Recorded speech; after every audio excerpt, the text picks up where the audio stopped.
Many of the heroes of this story started out as students, bankrupts, or romantics who were laughed at. Many went through trials, imprisonment, and immigration. Some are financially independent with a billion-dollar fortune, while someone is still fighting for financial freedom and a successful life to this day. I will also show you the dark side of misfortune using the example of a failed millionaire. Crypto is not a magic lamp, and not just a tool that requires knowledge. It is a big business that any one of us can enter. And today we will learn from the real crypto sharks.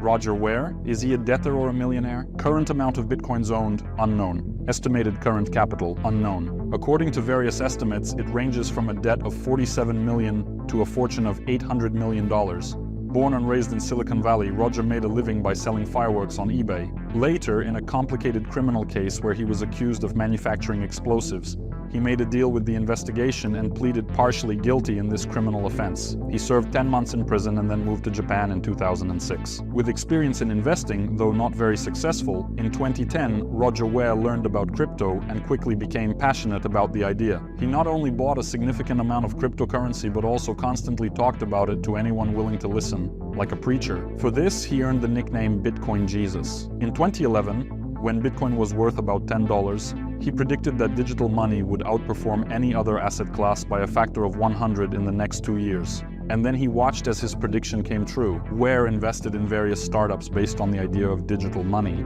He is currently the CEO of Bitcoin.com. Interestingly, Roger is one of those people who renounced their US citizenship. This happened in 2014 after obtaining a passport from St. Kitts and Nevis. These documents allowed him to travel to many countries without restrictions and also reduced his tax burden. However, Roger continued to live in Japan. According to various sources, Roger Vera's net worth is estimated at $810 million. His income comes from various ventures, including his work as an entrepreneur, investor, and one of the early adopters of Bitcoin. He has also launched several Bitcoin-related businesses, including the Bitcoin.com exchange. However, this is where the controversial part of his story begins. And from this situation we can learn a lot. So what happened exactly? First, I will bring up dry facts and then explain what it means and what this story teaches us. In 2022, rumors began circulating about his large debt, which created problems for the exchange. On June 23rd of the same year, CoinFlex suspended withdrawals after the counterparty, later identified as Vera, faced liquidity issues and was unable to cover a $47 million margin call of stablecoin. This situation can be compared to a cash flow crisis in business. Perhaps you do not understand much right now, so I will explain everything using an example. All exchanges have their own reserves. That is, a reserved amount of cryptocurrency that was deposited by the exchange owner. It is equal to the sum of all the exchange's assets. So, if all users collectively trade assets worth $1 million, the exchange owner must have their own separate $1 million unrelated to client funds, which is not mixed, and is needed in case everyone wants to withdraw their money at the same time. But many exchanges do not have enough money for such reserves at the start. What does this mean? The exchange owner reaches out to companies that have large sums in various cryptocurrencies. They allow their capital to be used to support liquidity, that is, they provide their money as reserve for the exchange. This way, the exchange can start operating and generate profit.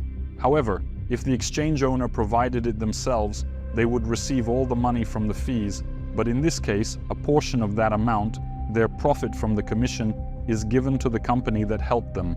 It is not known exactly how Roger funded his exchange at the start. Nevertheless, this eventually led to his exchange using clients' funds. Perhaps he used them for risky investments and lost them. Or he became a victim of hacking. Either way, for some reason Roger lost the money of the exchange's clients, which he had no right to take. This led to the exchange being at risk of bankruptcy. As a result, it is difficult to say for sure whether this person with such an amazing and complicated fate is currently closer to the status of a billionaire or a bankrupt. I recommend each of you to learn more about crypto. I have prepared a whole series of videos with simple answers to beginners' questions about how exactly crypto will save and protect your money and how to start using it with just a couple of dollars. I hope this video was useful for you. If so, please like and subscribe to my channel. Make the right choice and see you in the next videos.